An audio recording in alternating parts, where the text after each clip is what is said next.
Good morning, Lincoln, Nebraska. Happy Victory Monday. Welcome to the morning hookup. YZ, Liza in the house. Dr. Dane Todd in the house. What a Monday it's going to be. What a Monday it is. Hope your Monday's off to a great start. Coming off a fantastic weekend. Fantastic weekend.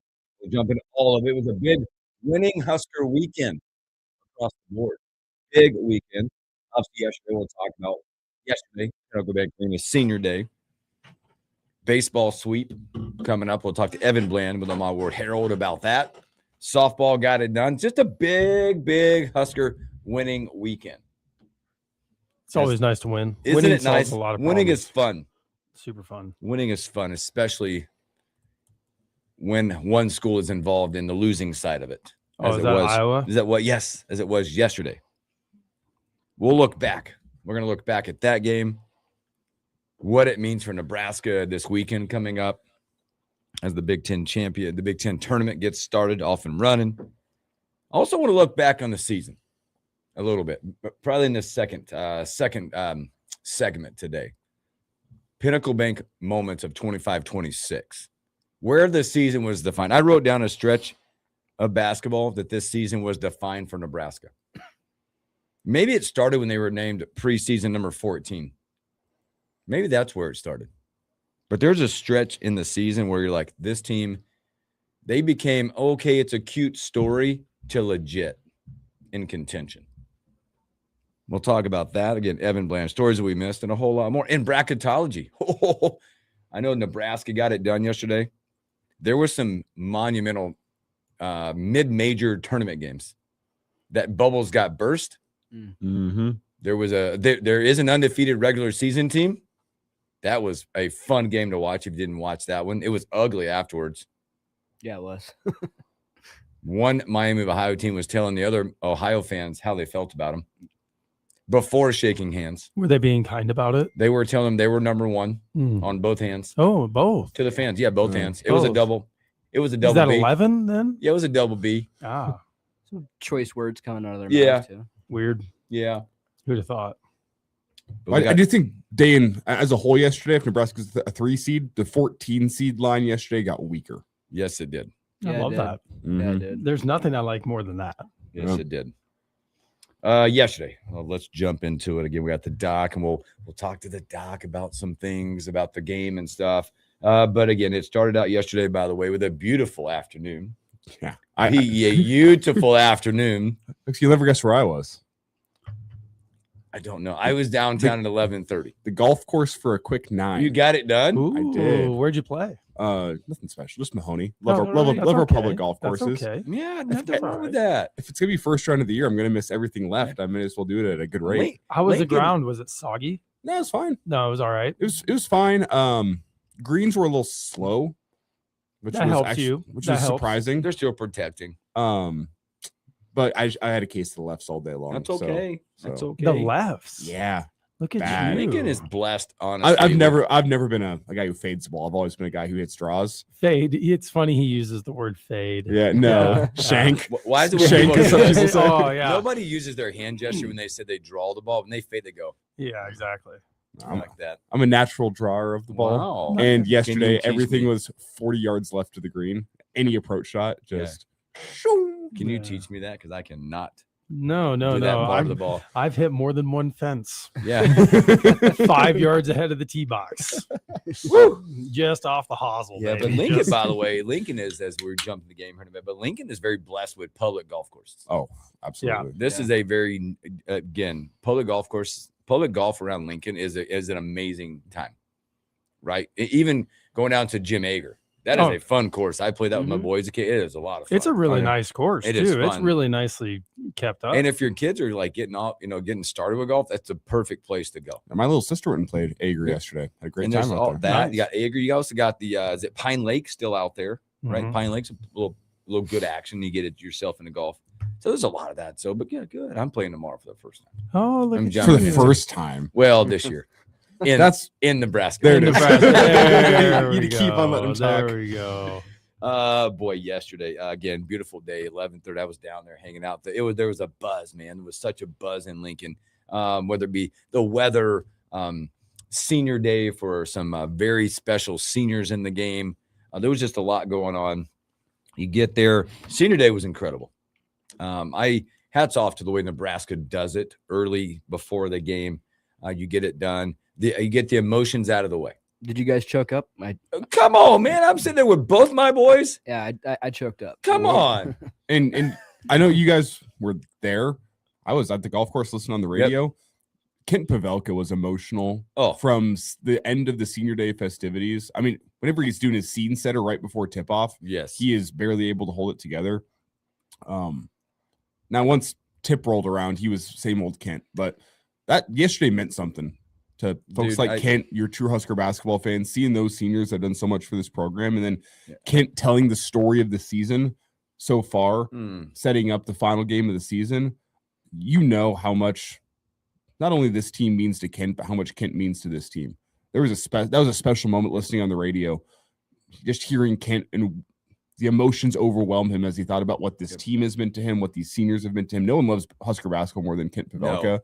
And the senior day festivities kind of set the stage, but then as he thought back on everything these seniors have done and what the season has been, to hear him get emotional on the broadcast was pretty special. I know you got to hear it. I've been to a lot of these, and I think this did top senior days of all time. And I say that based on being there, looking around the arena from the fan perspective. Every senior that got up there, I mean, it was standing on their feet. But you look around a number of jerseys. You see Hoiberg jerseys, you saw the Mass jerseys. Heck, we saw Kendall Blue. I mean, you see this senior group of jerseys of grown men wearing jerseys to an event where it was just special. Well, and look how many folks were there for the senior day festivities. Oh, I'm telling you now, it was packed. Yeah, this wasn't one where you can go to senior days and it's like but it's not. They're still in line getting their hot dogs or beers or whatever. It was wall to wall people. They wanted to be in their seats early, and hear this, but it came, it went, and then Nebraska checked their emotions and got going. This was a game of ups and downs. You can go through stats and all that. This Nebraska team, they were on the mission to get right, and they played like it.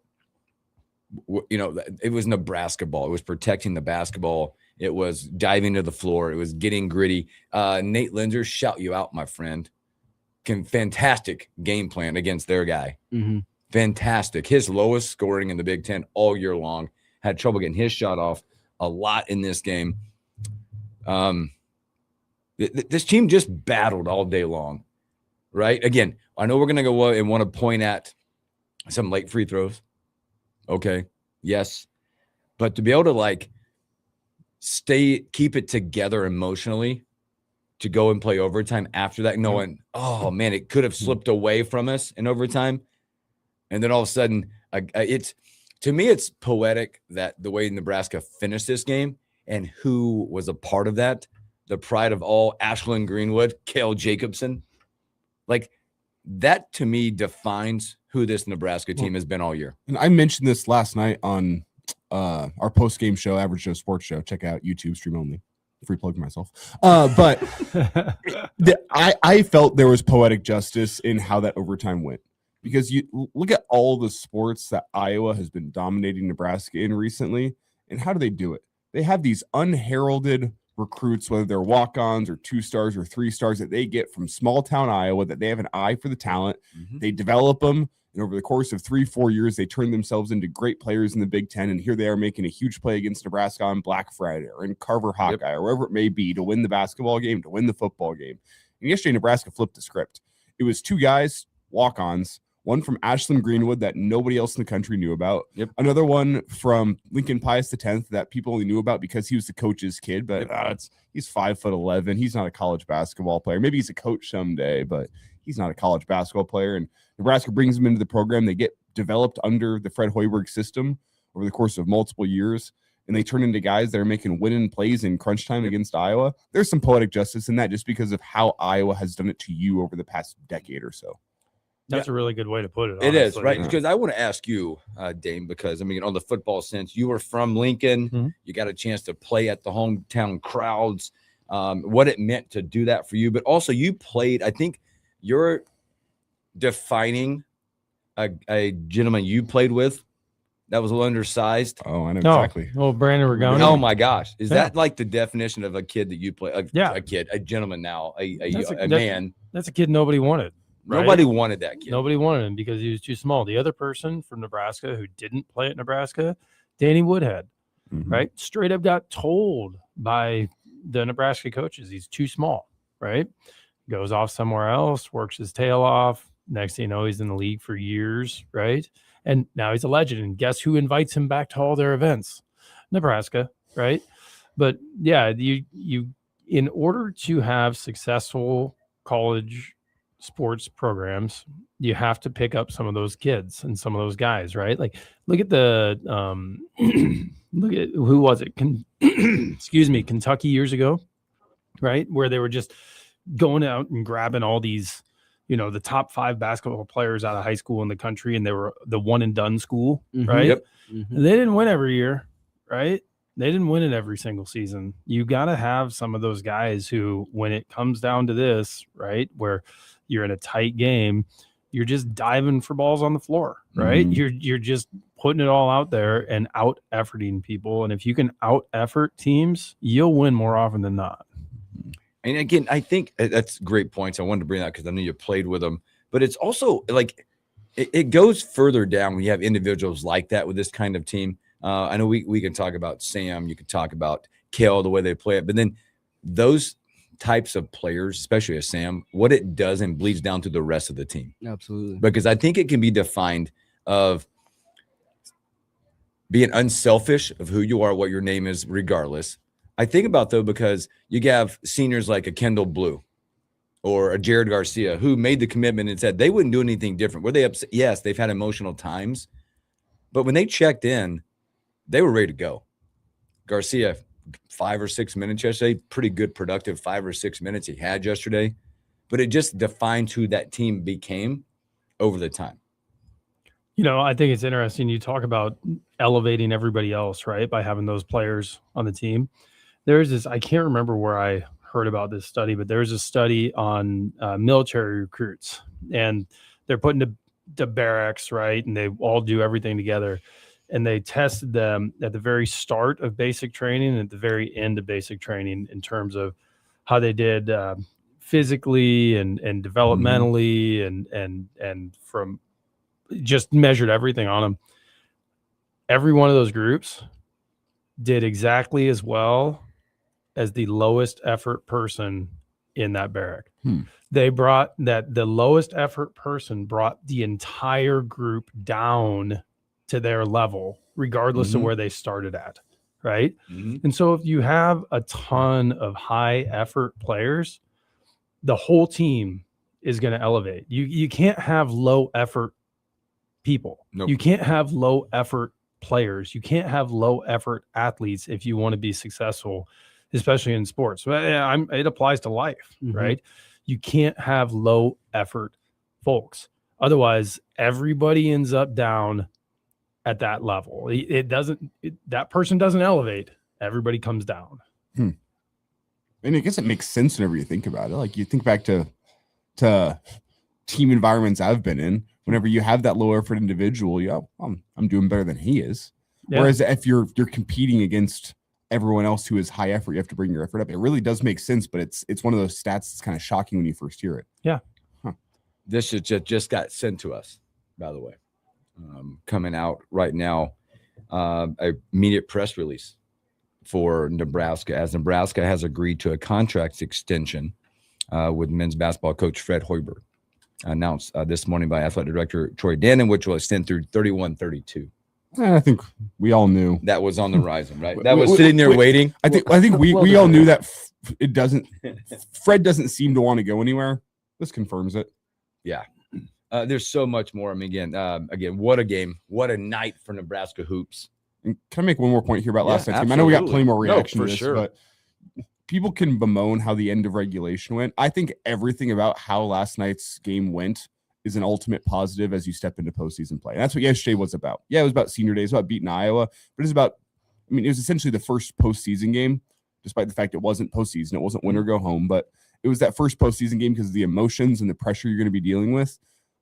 That team, hey, they did what they had to do defensively in the first half. It was a defensive rock fight of a first half, a backyard brawl, and they settled into that. They accepted that. They played well through that. They turn on the offense in the second half, and yeah, Iowa makes that comeback late, but there's going to be teams in the NCAA tournament, in the Big Ten tournament, that make a late run at it. Are you able to stick together as a team? Are you able to keep it from falling apart? The fact that this team showed response from UCLA to be ready for that fight yesterday, they showed response in overtime whenever all the momentum is going away from them, and you go and dominate an overtime period. You're looking at a team that they wanted it bad too. They go and make that run late, and you stick together as a team. I know folks want to beat Iowa by 20. They want to beat Iowa by 30. But the way that game went yesterday, I think is better for Nebraska going into the NCAA tournament because it was, for the most part, back to that Husker basketball that we know. The Husker basketball we know is they never panic. They always have a response. They play within themselves. And that's everything that we saw last night. Yeah. They got a little bit of that swagger back, too. You could feel that a little bit. And it was all the way through it. Like, even if you watch Kale in overtime, just to hold it up out of that corner. Mm-hmm. But you're right. This brought everything together for Nebraska of basketball. And again, we could sit here and go through stats and talk about this and that. You had 4 guys in double figures. It was a complete effort on both sides of the ball, both sides of everything. And Nebraska gets it done in a fashion that you covered too, by the way, if you want to throw that one in there. So love that.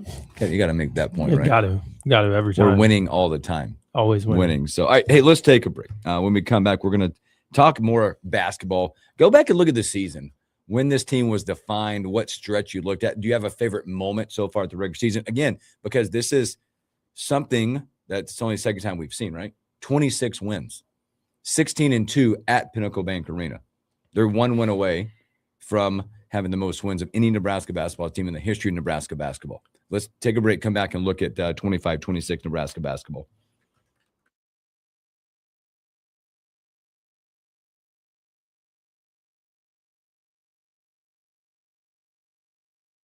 We had some Iowa fans sitting around us, like close by us. So I had the first 4 seats right there, and like to my left.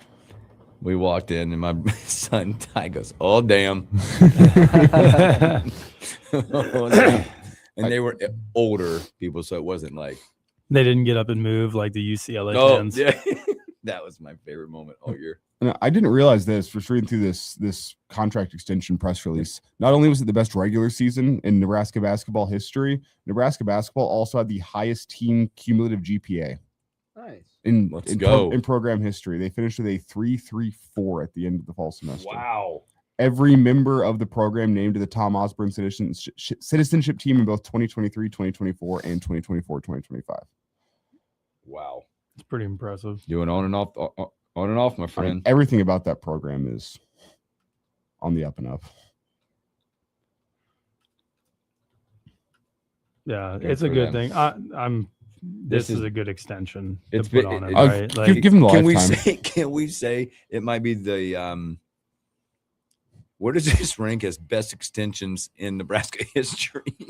Well, first off, we've done it a lot and gone we've done a lot upside down and then gone upside down real quick. First off, have we paid off all those yet? No. Can we go back first off to 4 seasons ago when Trev Alberts makes the decision? He put him on the action plan. Yeah. Well, hey, we're going to change up the contract here. We're going to make it easier if it doesn't work out this year, but also you seem to have a plan in place. Just go out there and install that plan, and it's worked out perfectly.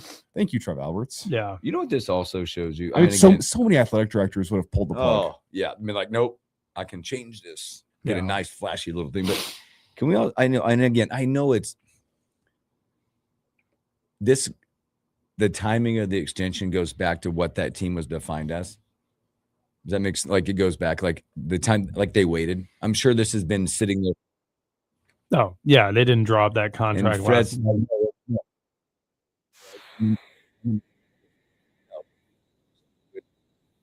We're going to wait. Let's finish the season. Let it go. I'm not the story. This team is the story. All right, we'll sign it now. I wonder where he's going to rank in terms of the highest paid coaches in college basketball after this extension. Probably not very high. Nope. Do you think it could be higher on the list than ever before in Husker basketball history? Yes. Yeah, I think it'll be the highest in Nebraska Nebraska basketball history. Well, yeah, well, that's but- also he not with how there now? money goes. I mean, Well, no, but I mean like comparatively, Yeah, 'Cause comparatively. I think he'll probably be top 15 in the country. Oof. I mean, I don't know You know how what? much. It'll be I don't know how interesting much how those much- coaches get paid. But it'd be interesting to see, like, don't give it to me, give it to them.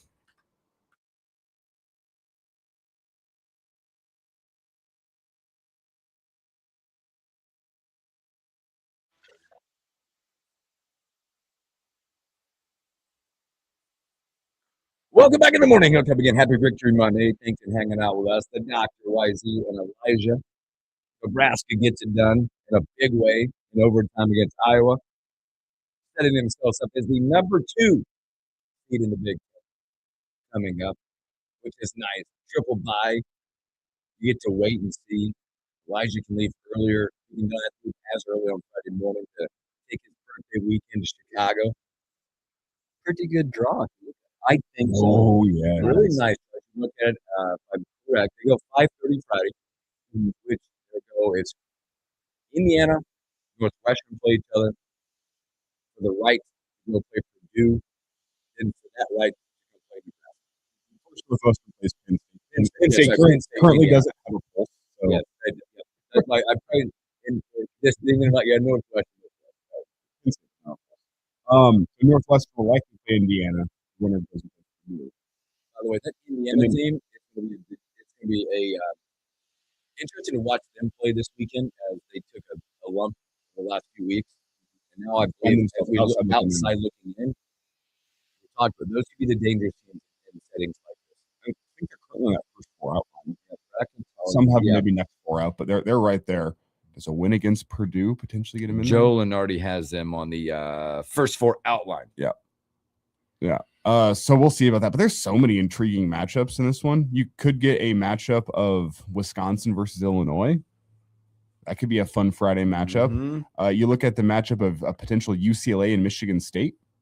If that happens, I'm sticking around the United Center. I'm gonna stick and watch that on Friday night if I'm there. I would just watch more basketball than I could if I were up there. If you were going No up there. kidding. Yeah. Why? I mean, what even else are you leave? gonna do? Like, Yeah. It's St. Patrick's Day weekend in Yes. Chicago. I'm gonna go mm, jump in the Green River. Yeah, you're gonna want to take a shower after that. Just Keep your mouth closed and plug Yeah, your and nose. plug it. and avoid the Dave Matthews Van Tour bus. Yes. Oh boy, holy cow! You guys have heard that story, right? Yep. Yikes. Anyway, Glory. I would just watch basketball for days For days. up there. When's but the again, women's tournament too? Isn't that it's happened this past weekend. oh yeah, that's right. it happens Because back when they had a Nebraska kind of blew it. Yeah, that's 18-point lead, 20, and don't get it done. They're select. Is it coming up for them? Or they have to wait? No, we have to wait. It's same day as men's. Yeah. Yeah, So this same coming day. Sunday.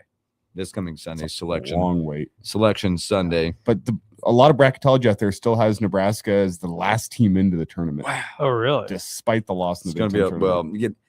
I think it's as we'll look at it coming up as well. Bracketology and the men's side. There was a lot of weird stuff that happened over the weekend that bounced people in, bounced people out with some games. There was some bubbles that got burst in some games. But I want to talk about this a little bit as we go back and what a historical run for Nebraska. It's not over yet. Again, they're not satisfied. And I'm not sitting there doing that. I just want to look back at the 25-26 season.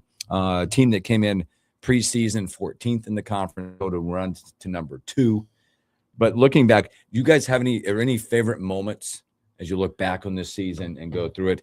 I'll throw this out there. I don't have a favorite moment. Again, moments with my kids being there and things like that. But this team, I believe, was defined. It went from a cute story because everybody wanted to make it the story of the year. I think it started for me watching that stretch from December 7th through January 2nd. That was the stretch when I think nationally it was like, this team's legit. Because if you look at that started with Creighton, Yep. which ran through Wisconsin, a 30-point win, Illinois, and it ended with the Michigan State game. And again, I know we won 20 in a row, but when you look back, now that you can go and go, oh, boom, this is when it was like, oh, they're real. That's the stretch. Mine was going to be that Wisconsin game. That was the first one I saw them play live. And Wisconsin, a team, you've battled with in the past and was supposed to be pretty good this year. And then the way we beat them by 30, that kind of I walked away from the arena saying, "Whoa, like this team is like that this year." The game that convinced me they had a different mindset was the comeback on the road against Indiana. Oh, that's a good one. January Yeah. 10th. You knew this team was good. The game that convinced me they were different from a makeup point of view, from a composure, from an everything togetherness, was that you're down 16 on the road to Indiana and you eat up that deficit in like 4 minutes and go on to win that game at Assembly Hall. That was the one where I went, okay, this team has got something different to it this year. That's where basketball's so interesting to me too, right? Is because Indiana's unranked, but you go out there as the number 9 team in the country, and you're actually the dog, in the game, right? That's where basketball is so strange to me, because there's not a football game on earth where you'd see the 9 ranked team going and play someone unranked where they were underdogs, right? It's so variable in basketball, and that's why it's so tough. You just don't see teams just run the table, right? It's unique. Yeah, that stretch. And again, I think you can go back and look at moments. I think this team, you'll do that for a long time once it's all said and done on the run of that. How much confidence side of this? And again, we're probably going to go back and talk about players a little bit because obviously I'm hoping that not just forget the nation, but I know Lincoln, I know locally, maybe in the Big Ten wise, you'll look at some of these players and they'll get on some of these all Big Ten teams that they'll get their flowers based on their season. Fred Hoiberg should be National Coach of the Year. He should obviously be Big Ten Coach of the Year. And I think if it's another thing where it's Dusty May gets on there, I'm gonna barf, right? Okay, because I disagree with Coaches of the Year getting it when you're fully loaded with a roster of studs. Oh yeah, you're supposed to win. You're the preseason favorite. You should have won it. Right? I think there's definitions of that, but from the confidence side, how important it is from the team aspect to have your leader with confidence. Oh, it's and I go back because you have a near dear friend and a quarterback, because it doesn't like I go back to Sam a little bit, right? When Zach was your dude, what it meant for you guys, because seasons there are lumps, there are hard parts of seasons, but you go back and you lean on someone or something. Yeah, and the seasons are long. Right? Like they started playing basketball in October, right? November, and we're in March now. Like seasons are long. You got to lean on people who are just going to keep grinding away. Having confidence at the top too, especially if those players are playing well, it elevates everybody's game. And so having the Brendan Frayers and the Hoibergs and those guys going, right? Having Rink back, right? Like, I mean, look at what it was like. What team was that we played where Rink was out because he was sick? And Michigan. Yeah, Michigan, right? But even then, the whole team like came together and put up a fight, right? Despite the loss, that's up there in the moments of the year as well. That first half performance against Michigan, right? Yeah. You know, but it's just battling and being confident that you can actually compete with these teams, because let's be real, preseason rankings and stuff came out, right? Is anybody honestly going to look around and say, oh yeah, I had us pegged as a top 10 team by the end of the season, right? I think a lot of us around here said they're going to be better than that 14 seed they're picked at in the Big Ten. No one had top 10. No one had number 2 seed in the Big Ten. No, right? Like nobody had that. Not right? with the Big Ten this year. But that's team building confidence throughout the season and gaining that. And I'm gonna say the players thought they could be that good, right? But really, right? Like Nebraska is a doormat team in basketball. And that's the thing. Now, I said it earlier. Like since the inception, when they got to the Big Ten, Nebraska's either finished top 4 or bottom 4, never been in the middle. Right. I mean, it's just that's not how we are, right? We're not a basketball school at baseline, right? But all of a sudden now we are. What's that like in the locker room for you guys? Oh, when you're winning? Well, no, not winning, but the quiet confidence. Because again, we were talking about this basketball team, right? Nobody was pegging it.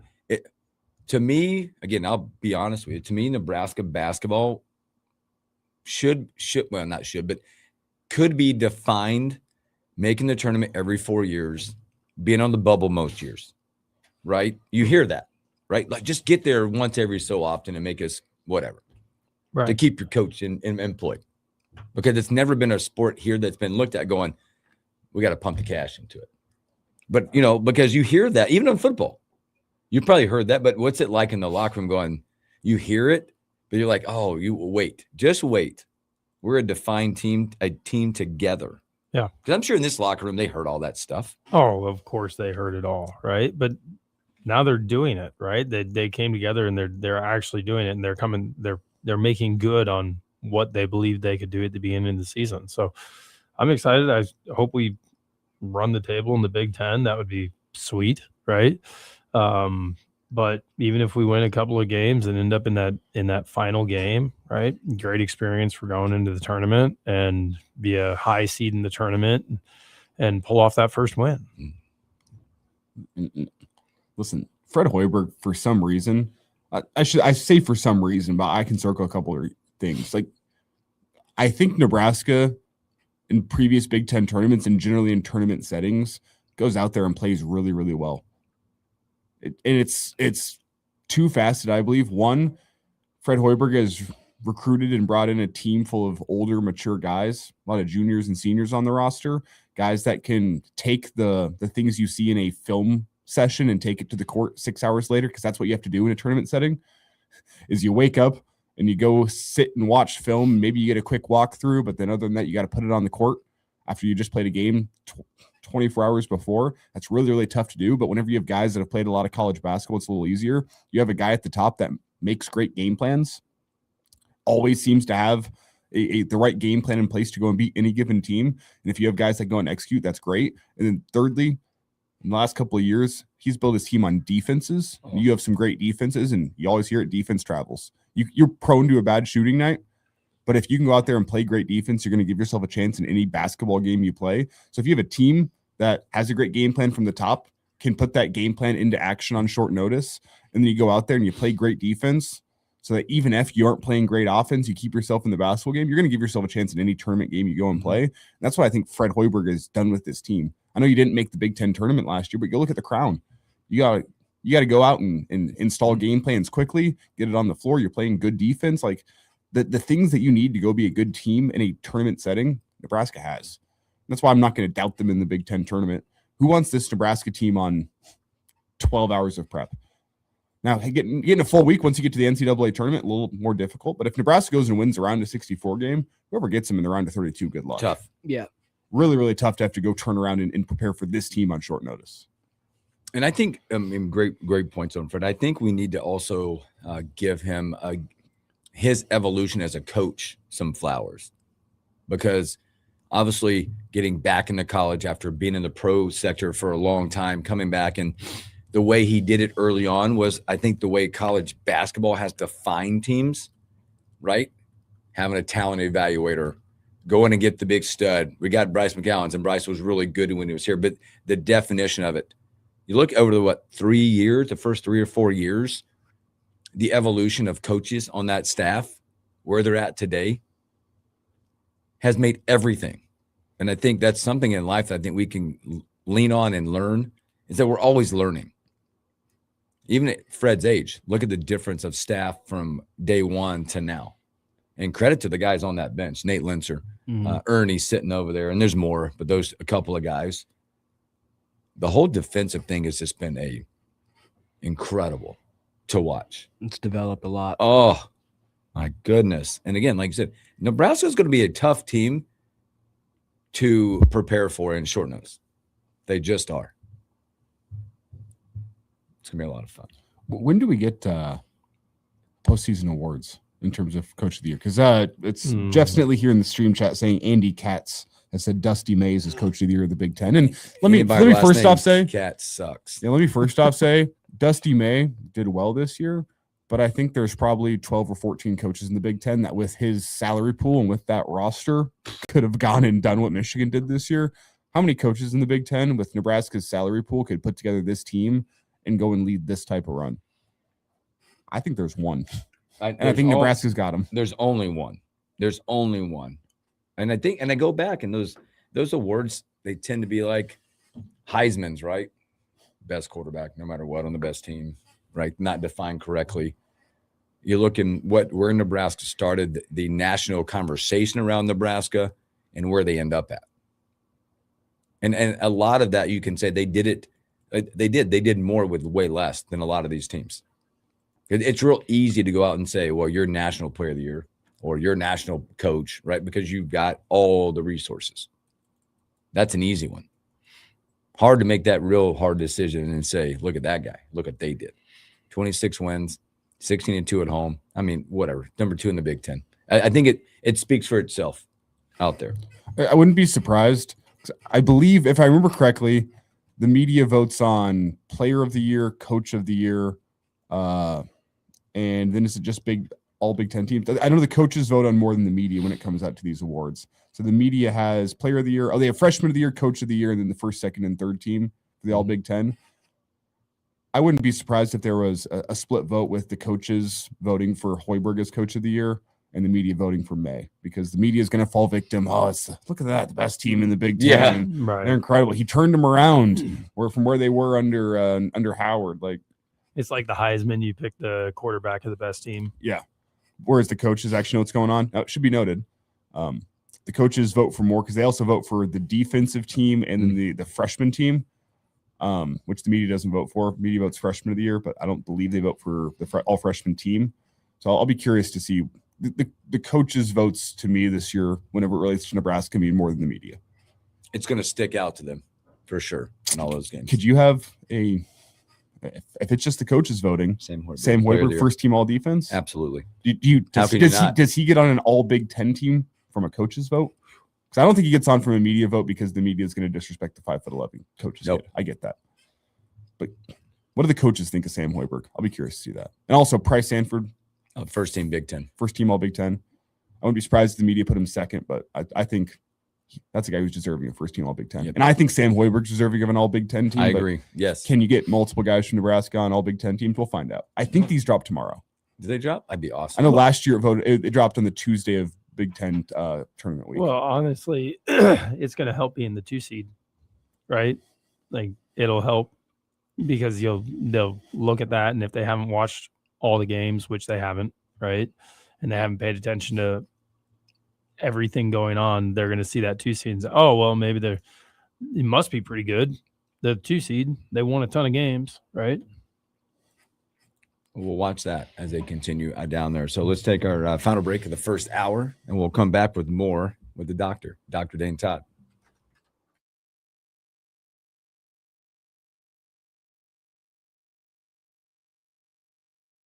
Trustees about inappropriate Oh, yeah, I was just going to bring that up. The general. Yeah. Well, The general. The general. the Admiral. Admirals. Yeah, the Admiral. Oh, my God. Let's step his. Wow. 9-5 in quad 1 games this year. That's like really good. That's, I would say, up there. Your losses are 5-point loss to Iowa, 3-point loss to Purdue, 9-point loss to Illinois, and a 3-point loss to Michigan. And a 20-point loss to UCLA. I'll have to bring up with the doc here in a minute about shoulders. Oh, why? Who? Did you guys see the? I was told about it, but I saw something about it. Like the Michigan, was it the Michigan State shortstop? Like came flying out, made a play, throws it, and it looks like he like dislocates it. They come back on the field and like try to put it back. They put it back in, Ugh. and he tried to make a throw. It went. Oh, no. Speaking of Michigan State, What causes that? Fears with another Oh, groin kick. Oh, my goodness. What is it's going on? ridiculous.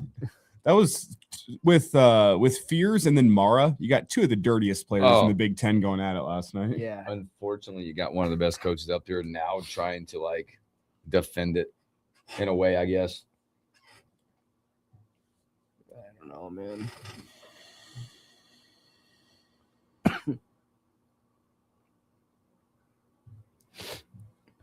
What's that called when not dislocating your shoulder, but you ever seen a pitcher blow their arm out when they're just on the mound and then they just Oh, when they lose everything in their arm?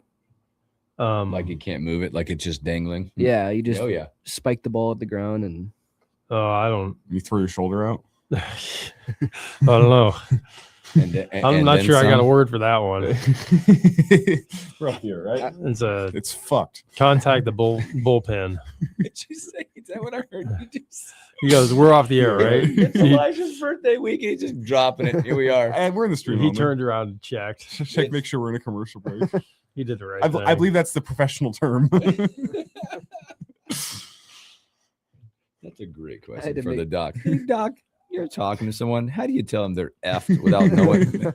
What's the conversation? Normally, I actually just say that. Well, most of the time. my professional opinion here. Yeah, You are. it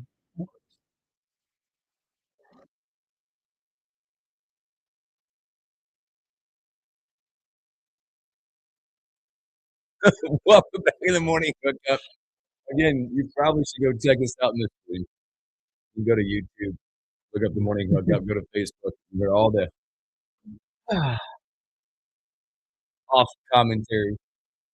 I do want to actually talk about this as our conversation we're just talking, but you hear a lot about not from doctors, but patients about bedside manner. Oh yeah. That's a big term. Well, they don't got bedside manner. Well, they're doctors, okay? Yeah. That'd be like in any business. It is what it is. And I think being a doctor, it's a very definitive business. Did you have to because you have great bedside manner. I hear that from a lot of people that have gone to see the doc. That's the one common thing. It's like, dude, their office is great. He's great. Is something you have to work on? Like you have to but some docs are just like, look, man, you're done. Beep, beep, I got to go. I'm out. Yeah, sometimes it's robotic. Yeah, an old mentor of mine I worked with in fellowship, he's incredible. He told me once that that you can pretty much figure out how a doctor's practice is going to go based on their skill and their personality. He said a doctor with it applies to surgeons, right? That's all I've ever really worked with is good personality with good skill, they're going to excel, right? A good personality with okay skill, they're going to do just fine. A bad personality with great skill, they're going to do just fine. You get that bad personality with questionable skill, right? Or just average skill even, you're going to struggle hard. And everybody kind of develops their own way of doing things, right? And it's what you get comfortable with and what seems to work for you and everything else. And that can be adjusted and modified to a certain extent, right? Like personality is not permanent, right? Like they change over time. But it's things like, some guys just they want to wear a suit, right? Or they want to wear their white coat all the time. Whereas anybody who sees me knows that I have on a sun hoodie and scrub pants and the same pair of shoes I wear every single day to work, right? Like if I come into work with a collared shirt on, everybody in the office is asking me who died. That's right. No, that's a big announcement. It's retirement day. Yeah, exactly. Right. Like there's something going on, right? Like I'll hear about it all day long. Right.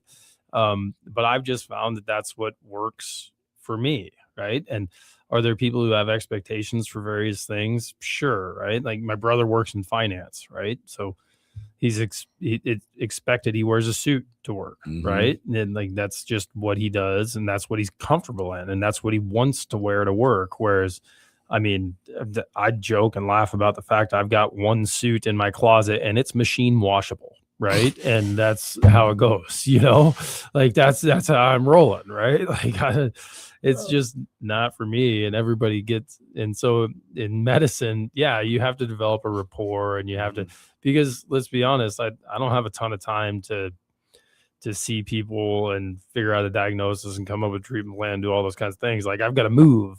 Right. And so the quicker you can get to, establishing a relationship with somebody, the better, because then I have more time, not just like to see more people, right? But I have more time to talk to that patient. If I have to spend 5 to 10 minutes getting them to believe me or trust me, right? Then I'm already cut out 5 or 10 minutes. But if I can figure that out in 30 seconds, we've got a lot more time. Now, this isn't a total aside here, but as you kind of talk with the patient, I guess I don't know how much you can divulge here with laws and whatnot, Sure. but They're called HIPAA. have there been any like situations where you get in and you talk to the patient and they're like, well, yeah, it's something minor, yada, yada, yada. And then you go and do the test and there's like a completely major issue going on that they have totally underplayed? Oh yeah, sure. That happens all the time, right? Like, but it's not. Most people aren't trying to hide stuff from me, right? Like, there are certain things that people try to hide, right? Like, if they're smoking or other stuff like that, right? It's like, come on, man. Like, I'm gonna figure it out, you know. But that happens more in everybody experiences injuries and problems differently, right? And so some people aren't bothered by things that much. Some people are very resilient, right? And so they'll downplay symptoms, and that's where you've got to kind of tease out, hey, we've got structurally or functionally something very wrong here, right? And try to get to that answer. And and it cuts both ways, right? So sometimes that happens, but other times, like, it happens once or twice a year where I'll tell somebody, hey, listen, I think you tore your ACL, right? And I'll examine them, do all these things. I say, but we're going to get an MRI and find out. And I always tell them, I say, listen, if I call you though, and you haven't done this, like, that's the happiest phone call that we're going to make, right? Like, I'm going to be so happy for you, and you're going to be so happy that I called you to tell you that that's not what happened, right? But I'm gonna find something. There's going to be something there. This is what I think it might be. And so it definitely cuts both ways on things like that. Behind the scenes, Dr. Ding Top. Oh yeah. Turns out unlike on the radio where we never swear, turns out I swear a fair bit in clinic though. So that's part of the report. Yeah. Whenever I give talks to anybody, I always throw to groups. I always throw the disclaimer out there to begin with. It's like, hey, turns out that I swear once in a while, so don't be offended. That's that phrase. Just give it to me, Doc. Yeah, exactly. Give it to me straight, Doc. Just tell them how it is, man. Well. This knee's yeah, this is where we are. Yeah. No, I tell people I'm brutally honest with folks when they come in, right? Like, there's no point in sugarcoating things or making things seem like something they're not. Like, I'm going to tell you what I think and what the truth is, and we're going to move on with our lives, and that's how we get people better. Yep. It doesn't stop. You're back in no, hockey is done. Clinics will roll, but you're back in the season, right? Like, you roll right into it. Yeah. With new sports. With new sports, right? So what do we got coming up? We got soccer coming up. We got track and field. We got baseball. Softball's fall. It's fall, right? Yep. In high school. Mm-hmm. So we got all those sports, and then the fun thing is, now that state wrestling's over. Now all the wrestlers are starting to trickle in, right? Like, you're in your moment now. Yeah. Now all the wrestlers who have been just ignoring everything for the last 3 months are starting to trickle into the office, and it's like, dude, like, hey, this really hurts, Doc. Yeah, like, it's like Tyson Terry. You wrestled in a torn ACL all last year. Yeah, and won it's a state right title. time to get it fixed. Yeah, like guys, it's okay to call earlier than this, right? Like, we probably could have gotten you through the end. Those individuals are built different. They're built totally different. Yeah, but hockey did end up. Stars are still playing, of course. Yep. We actually had a really cool event here in Lincoln this weekend. It's called the Shamrock Showdown. It's put on by a local guy here. There were actually 40 teams in Lincoln from all over the Midwest of 8 and under hockey players. And so just 8 and under. 8 and unders only. And yeah, so it's a huge event. So that went well. That's awesome. Good stuff, Doc. DrDaneTodd.com, 402-484-4012.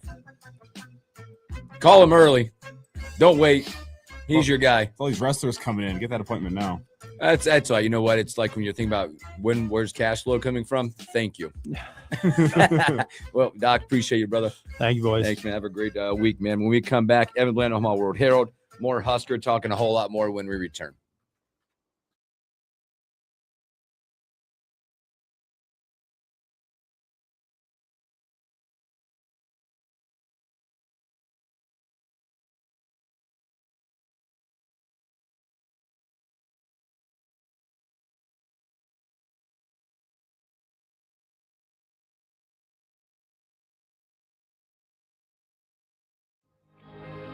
have to worry that how much is that bag of fluid going to cost me? Can I afford it to save my child's life? The donations, they're paying for me to live every day with my son, be stress-free, and enjoy every day with him.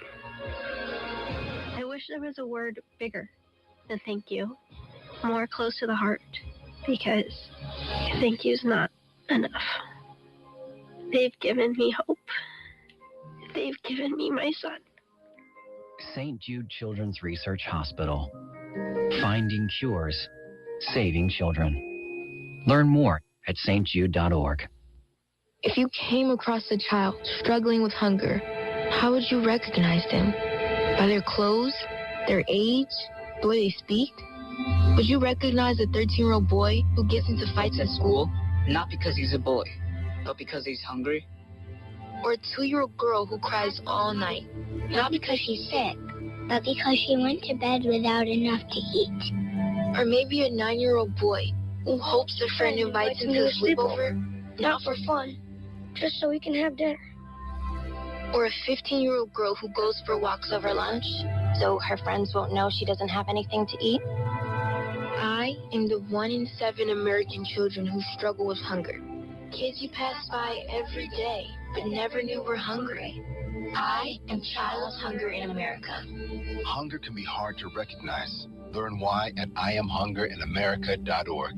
Brought to you by Feeding America, 200 food banks strong.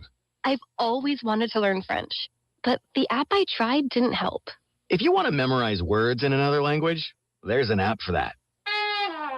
But if you want to really learn another language, there's Babbel. Babbel was designed by over 200 language learning experts to be the most effective way to learn another language. With other language learning apps, I was just playing games. I wasn't really learning. Babbel's different. Every time I open the app, I can choose to work on my writing, speaking, or listening. And it saves my mistakes for me to review, so I'm constantly improving. Babbel feels like it was created intentionally by people who really know what you need to learn another language. Before Babbel, I thought I just wasn't good with languages. But now I'm speaking French. Tout ça, c'est grâce à Babbel. Want to really learn another language? Save up to 50% on your Babbel subscription when you sign up at Babbel.com. That's Babbel.com to save up to 50%. Babbel.com. Make hauling easy with the MWC Park Can Easy Dump. This satellite dumper goes where big garbage trucks can't and can haul everything from trash to yard waste to recycling. The fully automatic Easy Dump fits in the back of a standard pickup truck, so there's no need for a CDL license. Perfect for alleys, gated communities, condos, parks, anywhere. Come see the Easy Dump yourself at MWC Can in Lincoln, or go to MWC-can.com today. There's no championship league for small business owners, but if there was, you'd be at the top of the standing. Because going pro with Lenovo Pro means you've got the winning formation, one-on-one advice, IT solutions, and customized hardware powered by Intel Core Ultra processors help you stay ahead of the competition. Business goes pro with Lenovo Pro. Sign up for free at Lenovo.com/pro. Lincoln's local news, talk, sports, and weather station. FM 101.5, 1240 AM, KFOR, and KFRX HD3, Lincoln. From ABC News, I'm Chuck Severson. Americans who buy gasoline are dealing with President Trump's detour. That's what the commander-in-chief calls the Iran war and the resulting disruptions in higher oil and gasoline prices. All temporary, he tells ABC News senior White House correspondent Mary Bruce. I asked him directly on the phone yesterday if he's concerned about rising gas prices, and he told me, I think it's fine. It's a little glitch. He said, we had to take this detour. I knew exactly what was going to happen with this detour. Dealing with the detour, drivers in Raleigh, North Carolina. It could make me cancel other plans, if I have other travel, or maybe my wife and I wouldn't both go. Out of a flight in May, how much that's actually going to increase, because I heard that jet fuel is also going up. U.S. Central Command now confirms a 7th American service member has died in this conflict after being wounded during an Iranian attack on a base in Saudi Arabia last week. And along the other front line in this war, in Lebanon, Israel's offensive against Hezbollah is widening. Lebanese authorities say more than 400 people have been killed, 83 of them children, 42 women. ABC's Marcus Moore in Qatar. The eldest son of the assassinated supreme leader of Iran has been elected its new leader. 2 devices hurled outside New York City Mayor Zoran Mondani's official residence Saturday during a protest were dangerous weapons, homemade bombs, say police and the mayor. ABC News chief investigative correspondent Aaron Katursky. 2 men from Bucks County, Pennsylvania, who allegedly threw the devices are in custody and expected to face federal charges. Law enforcement sources told ABC News the FBI searched their homes for bomb-making materials. The sources also said the men told investigators they had watched ISIS propaganda videos and were there to defend Muslims. After a global sell-off on foreign stock markets overnight, Wall Street major indexes are sharply lower, the Dow by about 500 points. You're listening to ABC News. Wesley Financial Group is not a law firm. Ask yourself this question. Is it really worth holding on to that timeshare that you know you need to get rid of? Here's the truth. The average maintenance fee just went up over 17%. That could have been 117%, and there's nothing you can do about it. When you buy a timeshare, you give them a blank check for annual maintenance and assessment fees. I'm Chuck McDowell, founder of Wesley Financial Group. For 15 years, I've helped over 50,000 families cancel their timeshare. Not sell it, not transfer it, cancel it. Did you buy a timeshare because they told you it was a great investment and your maintenance fees would never go up? That's a lie. Are you ready to get rid of your timeshare once and for all? Simply call us and I'll send you our timeshare exit kit that explains all your options for cancellation. Call Wesley now for your timeshare exit kit. 800-979-3535. That's 800-979-3535. 800-979-3535. Shots fired over the weekend in the central Lincoln neighborhood. Good morning. I'm Jeff Modes. Right now, sunshine, 61 degrees at KFOR. Around 10:30 Friday night, people living in the area of Woods Park over about 33rd and J contacted Lincoln police after they heard several gunshots. Lincoln Police Lieutenant Chris Weber tells KFOR News officers showed up and found 15 shell casings in the parking lot at Woods Park. One house was found to have been hit by a bullet in the area. No suspects or victims have been identified, and that investigation is ongoing. A 25-year-old man that was crossing the street at 23rd and O Saturday night was hit by a vehicle. And shortly after that, another crash happened involving 2 other vehicles, one of which rolled. Lincoln police say injuries in both crashes are not life-threatening. That investigation is ongoing. A new play called The Rocket Men is coming to the Lead Center. It documents a little-known part of the U.S. space program, which took place after World War II. The space race really ramped up with Russia. The United States wanted their expertise, and so very quietly, they hired dozens of these top German scientists and engineers to come work in the United States, and these are the men that founded NASA. Lauren Durbin, who's a cast member, says that the play is being presented by the Lincoln Angels Theater Company. It will be on stage at the Johnny Carson Theater at the Lead Center for 2 weekends, starting Thursday. Traffic reminder, northbound 48th Street between A and C Streets will close tomorrow for private utility work. It is set to be done by a week from tomorrow. The recommended detour starting tomorrow will be A Street to 40th Street over to Randolph Street. Lincoln's first forecast, sunshine today, a high of 78. Tonight, mostly clear, a low of 44. Tomorrow, sunny and 65. Wednesday, mostly sunny and a high of 52. And then partly sunny, breezy Thursday with a high near 70. Right now, 61 degrees in Lincoln. I'm Jeff Modes, KFOR News. Save big on everything when you shop at Menards. It's a great time to upgrade your lighting. We have the largest selection of stock Sylvania True Wave light bulbs. They're designed to help you feel and see better. Receive $5 instant savings on a qualifying purchase of $20 or more on True Wave LED bulbs. Now through March 15th. View our selection of lighting products on Menards.com. Plus, check out our weekly flyer to find great deals happening this week. Save big money at Menards. We all like to save money, and we all like to save time. So why not save money and time on your auto insurance? At Battle Creek Insurance, we offer a way to do both. Enroll in our e-payment option and save 5% on your auto insurance premium. EFT makes bill paying easy, convenient, and there's no worry of late payments. Visit BattleCreekINS.com today to contact your local Battle Creek independent agent. Start saving. Battle Creek Insurance.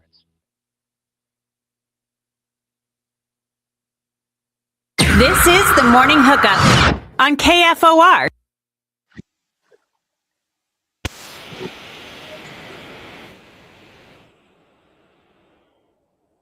Welcome back in the Morning Hookup, hour number 2. Good stuff. Thanks, Dr. Dane Todd, hanging out with us every Monday, hanging out with us. I kept through this entire Nebraska ball season.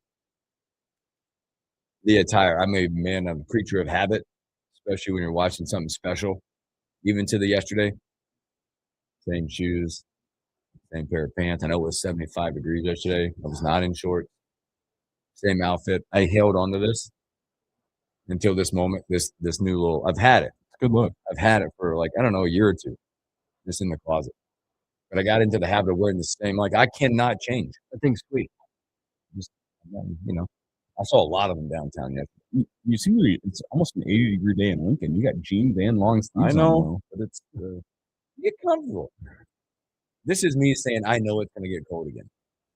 Yeah, we got not buying into it. It looks like early next week we got another. It's a minor cold stretch comparatively. Boys State basketball.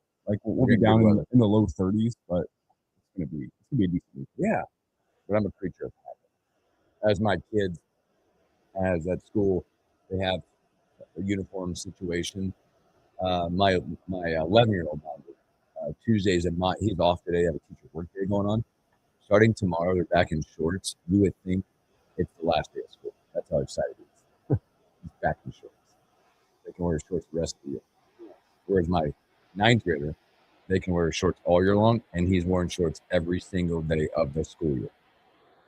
Listen, snow, sleet, I get rain, it. It doesn't matter. I'm not always in that boat, but I get it. Once you get into the school building, it's always a consistent temperature in there.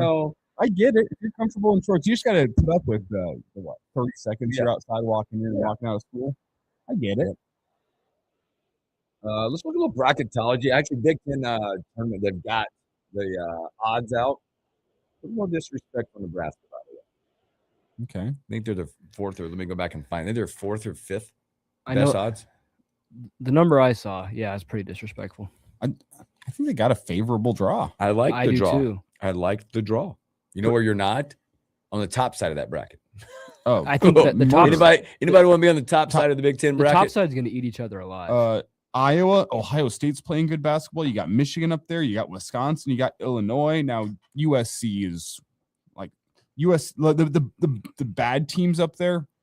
Your Oregons, Maryland's, USC, and Washington's. Okay, I'm not putting any stock in any of those teams to make a run. You had a good season, guys. But everyone else, Iowa, Ohio State, Wisconsin, Illinois, Michigan. I could see any one of those teams. Iowa is probably the least likely, but they'll give anyone a battle. Yep. I could see any one of those teams going and playing in the championship. Now, Michigan's going to be hard to get past, but what's their motivation level for a Big Ten crown? We'll find out. On the bottom side, I think they have the most live, quote unquote, bad team without a bye in Northwestern. That Northwestern team can play anybody close. They're gritty. They're scrappy. Wouldn't want to play them. But Purdue? Yeah, Michigan coming off the board -125, Illinois +375, Purdue +500, Michigan State +550. Then there's Nebraska. Purdue's playing bad ball right now. +850. They're not in sync. They're playing, and it's same things we've talked about here over the last couple weeks. It's a long season. It's a grind. The hay's into the barn. You know you're going to be the NCAA tournament with a good seed. How much of it with the Purdue team is just motivation factor? They're pretty senior laden.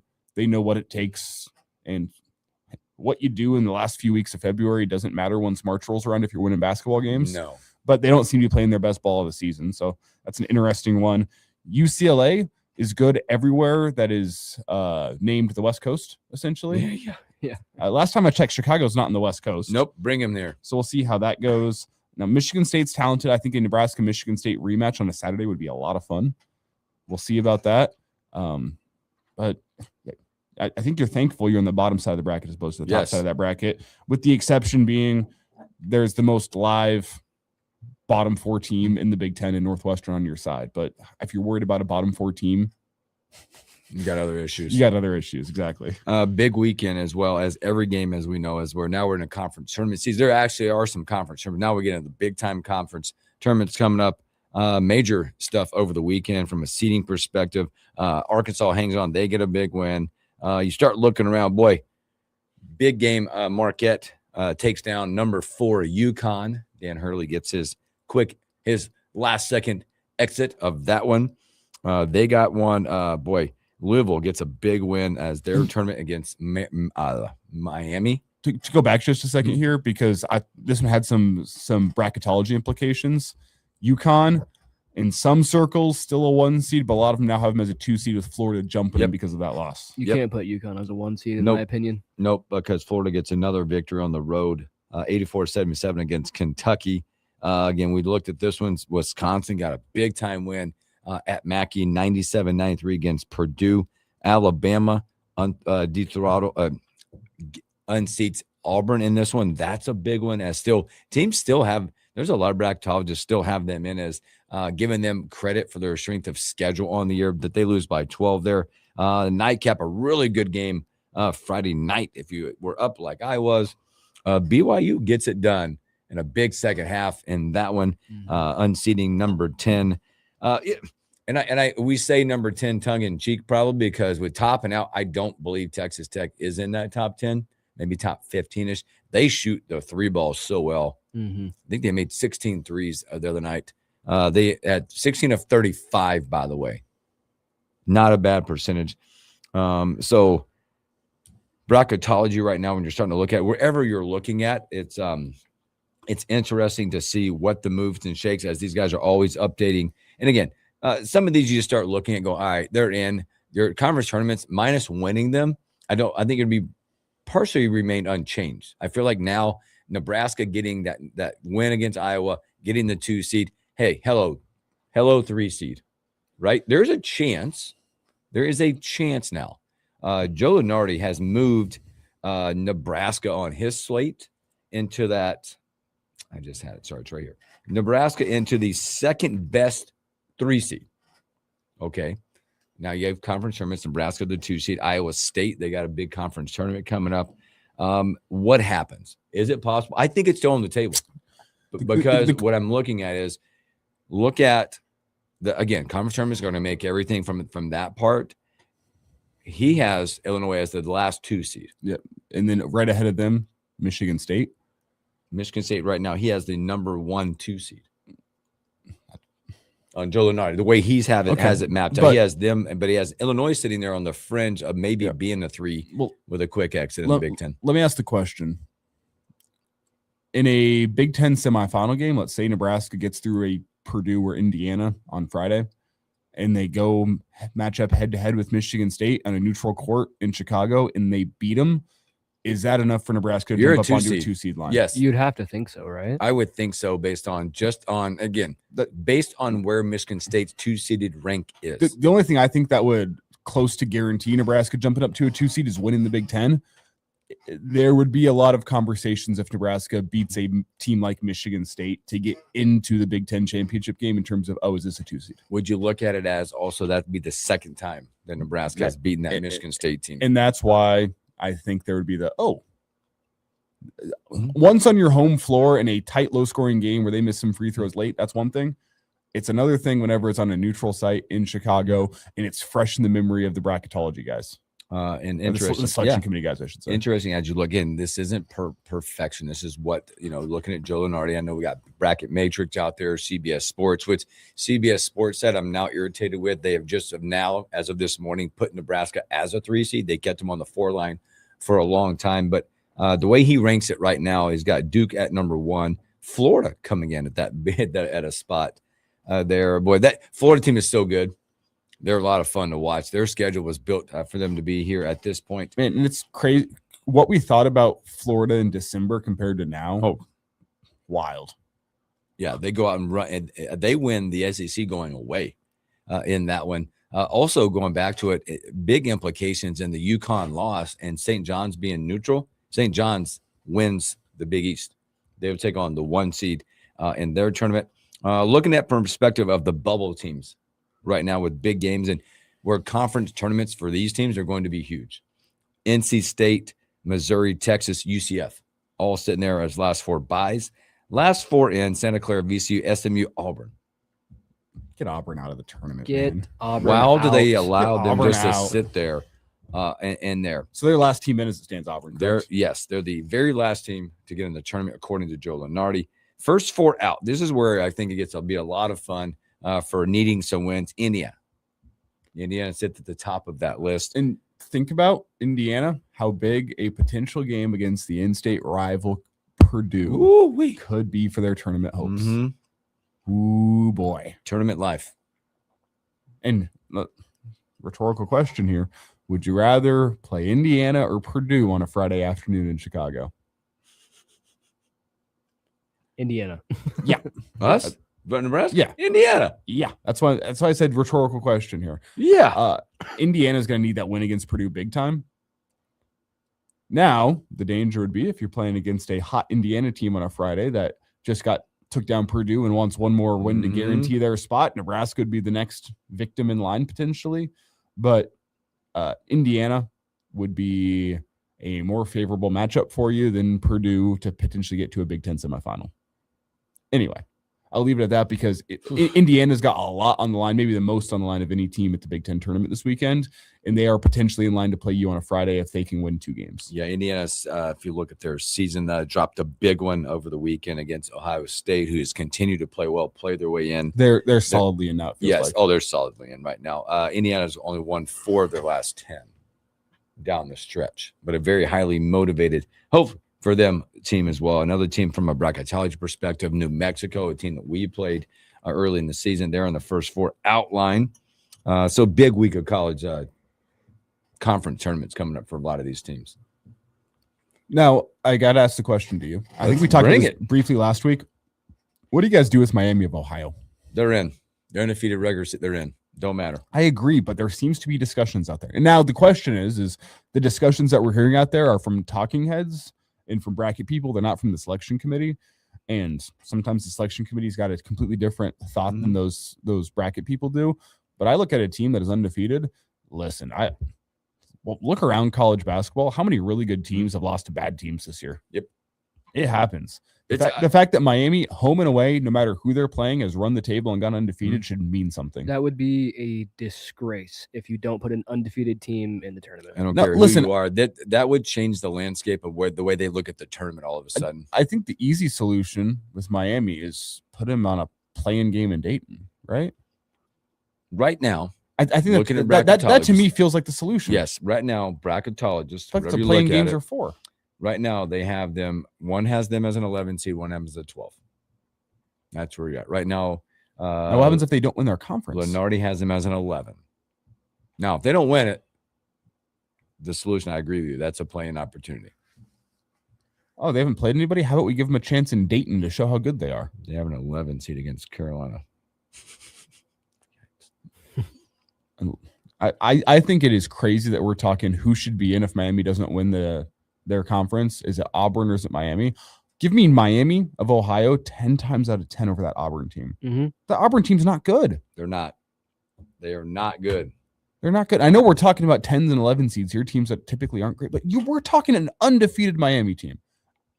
These are the ones, again, but the way the world today is. What are they? I don't care if they played the school of the deaf, dumb, and blind all year long. I agree with you. It's all going back to they went undefeated. All the talk is about analytics with that team. It is. That's the difference. You're talking about Auburn? Auburn and Miami, Ohio. I think they're both.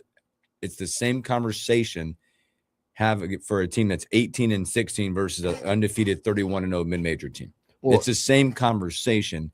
It's the analytics, because if you're looking at it, I just looked this morning a little bit. So if I'm Auburn has better wins. That's what we'll say. Auburn has better wins. That's what it's come down to. Miami hasn't lost. I know.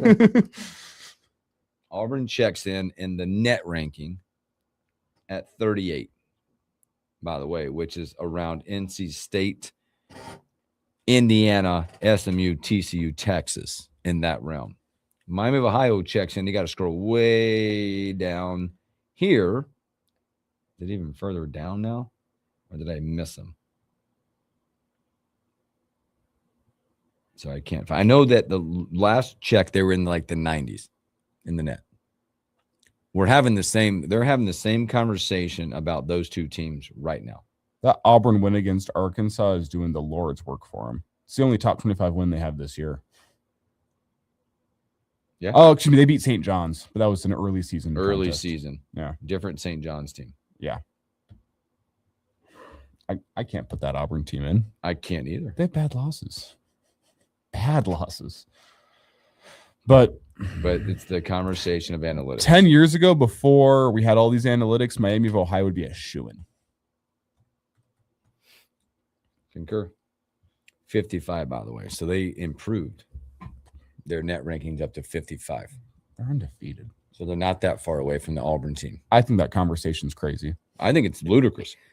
Thank you, Talking Heads. Thank you, Bruce Pearl. I was going to say it's all led by Bruce Pearl, who's former Auburn coach. So, of course, right? And again, the Talking Heads are not the selection committee. Sometimes there are vastly different thoughts between the bracketology Talking Heads and your actual selection committee, but they're looking at the same analytics here. So, yep, I'll be curious to see on that one. Kim Palm, they're working with Auburn at 39 and Miami Ohio at 91. It's an analytics conversation. I think at some point you got to look at the optics of a 31 undefeated team. They should be in no matter what. They had a fantastic game over the weekend against Ohio. That thing was on fire. It was fun. A lot of fun. So, all right, let's take another break. Speaking of fun, sweeps. Sweeps are fun. Coming up, Evan Bland with Omaha Word Herald.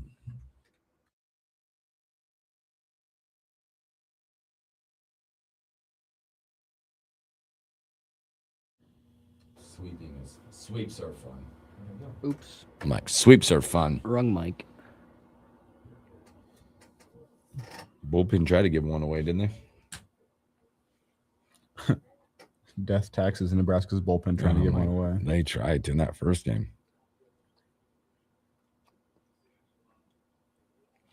But it's a big start for him. What did what are you sending me here? I forgot. This is is this the first? No pinwheel at the Big Ten tournament? No what? No pinwheel. What is that? They don't have it this The year? logo. They did away with it. Why? It's like perfect. Man. This is now the logo. Yay. Coast to coast. Awesome.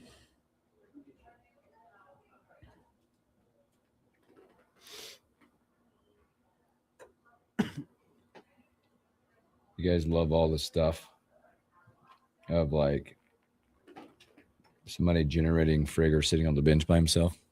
Was that fake? I keep reading that it's like AI generated. I think it's real. Is it real? I don't know. I didn't watch. I'm on the opposite side of that, so I don't even pay attention. Media timeouts are for bathrooms and beverages. Well, there was a whole thing about something he reposted on TikTok too. Oh yeah. I don't know if that was real or not. How the transfer portal's looking at me. Yeah. Who knows? I don't waste your energy worrying about things in the future. Yeah. Exactly. Especially when Fred Hoiberg has shown himself to be an elite roster builder.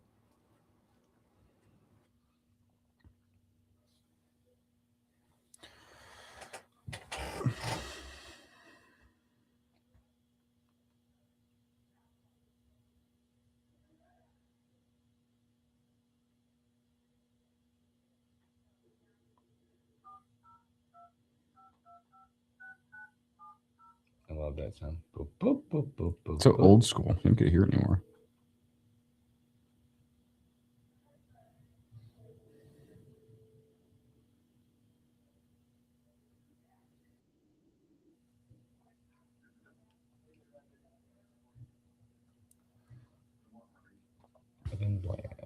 Where we gonna go? Where we gonna go?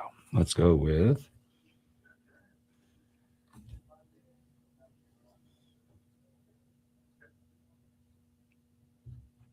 great starting pitching and bullpen held up. Here we go.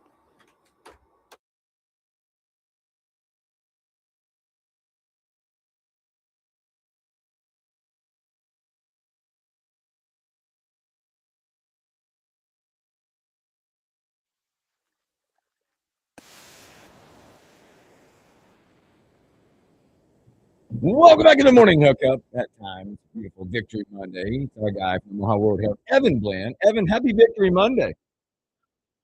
Happy Victory Monday. This one feels like it's on the juice this week with everything that went on yesterday. Yeah, how's it going? It's going great. It's going great. I was going to ask you, we'll get a ton of baseball because the sweep, there was a really nice sweep for Nebraska baseball. But your time in Nebraska, you were basketball, you got to watch. But watching or getting a part of it yesterday, give me your thoughts on watching, Sam and coming across the floor, the type of team you've been able to watch this year. All of us been able to watch with 26 wins, tying the school record. Just optically in the land of college basketball, college sports with NIL and money, what this team was able to do this year and a lot more to come for them. I mean, it's a great story. Obviously, what were they? 13th preseason pick in the Big Ten, 14th maybe. And so you finish second, you get the 2 seed, you have the triple bye was secured, but you had a chance to beat Iowa and send the seniors out of PBA on a high note, and all that came together. I think the thing about Sunday that stood out to me, like Nebraska's played probably bigger home games in terms of the opponent and like the stakes, but I think what stood out to me was this was a game that you'll remember because it was such a love fest between the fans and the players, especially the seniors and Sam Hoiberg and Rink Mast and Jamarcus Lawrence, and like it was a group that I think fans really did appreciate, and in part because of the reason that you're talking about, where they did exceed expectations, and they were guys that stuck with the program and elevated it. And I think first of all, that's like you think about Nebraska athletics, how high expectations generally are for a lot of teams. It's hard to have a team that becomes a pleasant surprise and kind of captures people's imaginations, and that's what this team was able to do. And it's just a very likable team. You had Cale Jacobson being the hero. You had Berke grinning every time he gets fouled on the ground, and it's just a very, I think, relatable, exciting team that found its defensive mojo again and hit some shots down the stretch. And it was one of those moments where I think the crowd understood what this team still could do. The crowd understood what this team has done. And so Sunday was a celebration of that. And that's, I thought, in a lot of ways was the best part about sports. And obviously Nebraska is able to hold on and beat Iowa as the cherry on top. So just a day I think a lot of people are going to remember for what this team has been. And obviously we'll see what's still ahead in the next couple of weeks too.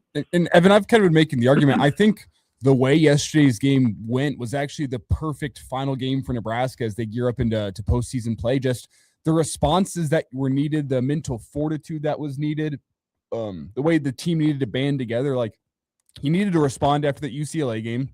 He needed to respond to a poor shooting defensive first half. He needed to respond after Iowa comes all the way back at the end of the fourth quarter and they have all the momentum going into overtime.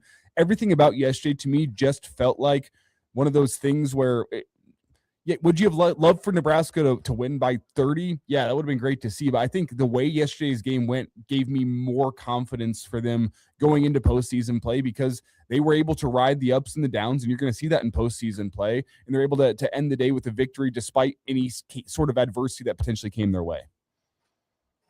Yeah, well said. I mean, I think that's certainly all true. That's a lot of those are characteristics that Nebraska showed earlier in the season. You think about the win at Indiana and Ohio State and Illinois, like just that was where that veteran presence and mentality shows up, and they just don't get rocked long term. And yeah, Nebraska's, they've lost a few games down the stretch, but it hasn't been one of those Nebraska ball showings of the past where one loss turns into 3 or 4 and then the bottom falls out. Like, I think and that's one of the biggest credits for this team, I think, all year was like there were people that were skeptical of the program, and that's because of the history, the last 10, 20, 30, 40 years, they haven't been able to sustain. And so, like, that's what this team did. They never had a bad loss. They never let one loss turn into a bunch,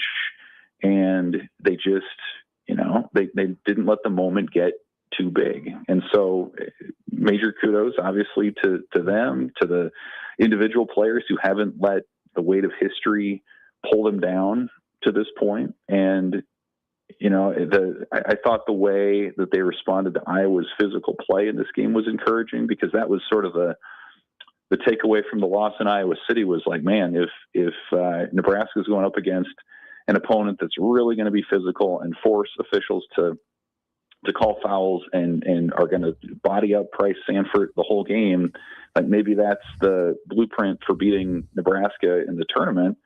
And so Nebraska came out and adjusted to that. When Iowa had two guys on Sanford, Nebraska found the open man somewhere else, and they were able to lock down defensively. So I thought it was very encouraging, not just for the moment on Sunday, but also for any team that's going to be game planning against Nebraska in March Madness here pretty soon. It's Evan Bland with us from the Omaha World Herald. And Evan, in the first hour, we each went and looked at some of the defining moments looking back on this season. You had a lot of them. You had the 16-point comeback against Indiana. You had a home win against Michigan State. You had a 30-point blowout against Wisconsin. But for you, what was the point of this season that really opened your eyes with this team and made you think that they were for real? I think it was the game in Illinois, the Jamarcus Lawrence shot where they win that thing late. I mean, that was when the undefeated start was continuing, and I think people thought, man, okay, you go to a really good Illinois team, like that's probably going to be where the clock strikes midnight, so to speak, and they were able to hang on, and I think that was the first half where Sanford was hitting everything, and then Illinois came back, and to me that was one of the first moments where Nebraska showed that gene of just being able to weather a storm. And it's really hard to win in Champaign, and they were able to do it. And I thought that was a moment that validated what they were about nationally. And you have the big shot at the end that sort of makes highlight reels too and raises that level of national awareness. So that's probably the one. The other one, oddly to me, is the game at Michigan, where they were shorthanded and they led for a lot of the game. And the announcers and the Michigan crowd were kind of confused. They're like, aren't we supposed to be winning by 15, 20 points by now? And Nebraska hung with them right to the end. Like that to me was maybe another moment of Nebraska just saying, man, they don't maybe have a ton of future NBA talent, but just the way that this team is playing collectively, the way that they connect with each other and produce something greater than their individual recruiting backgrounds. That was another one to me that said, yeah, even in defeat, the ceiling for this team is so high, and just the connectivity that they're playing with is something different than Nebraska's seen. Again, we're speaking to Evan Bland with the Omaha World Herald. Well, Evan, let's flip it over to the diamond. A big sweep for Nebraska's opening Big Ten weekend against Michigan State. There's a lot of things we can talk about that maybe define this series, but it probably starts out on the bump with starting pitching. Talk about those guys that went to the bump to get the starts, because all of them gave you exactly what you needed to maybe shorten the bullpen just a little bit, as we know there's documented problems there. But talk about those three guys that went to the bump, go 5 innings, 6, 5. I mean, everybody over 5 innings to help that out. Yeah, it was a nice bounce back from the week before at Auburn when they put a ton of stress on the bullpen with these short starts. And so, I mean, they all pitched really well.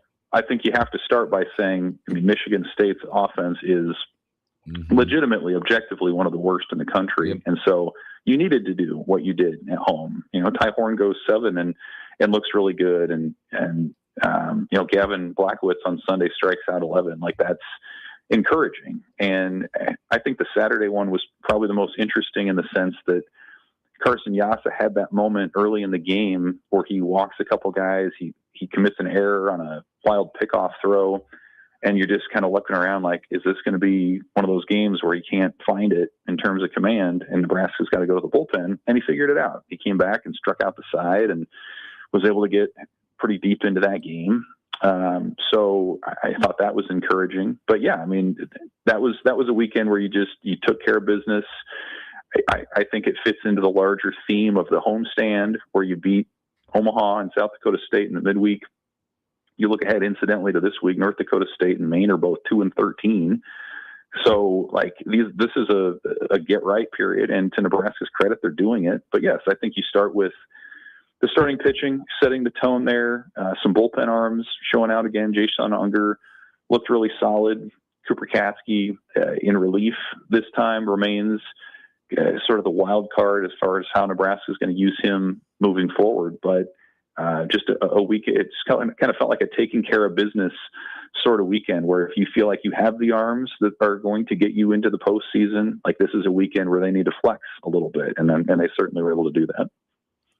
It's Evan Bland with us here from the Omaha World Herald. And Evan, when you look at this baseball team as a whole, I guess the best question I have right now is how much are we going to learn about them through Big Ten play? And I know it's early, but the bullpen still seems to be something of an issue as it stands. That being said, if there is a time to get right and get yourself comfortable, it's going to be through Big Ten play. So I guess, how much can this team change your opinion throughout the course of Big Ten play based on what we saw against some high-level teams in the non-conference portion of the schedule?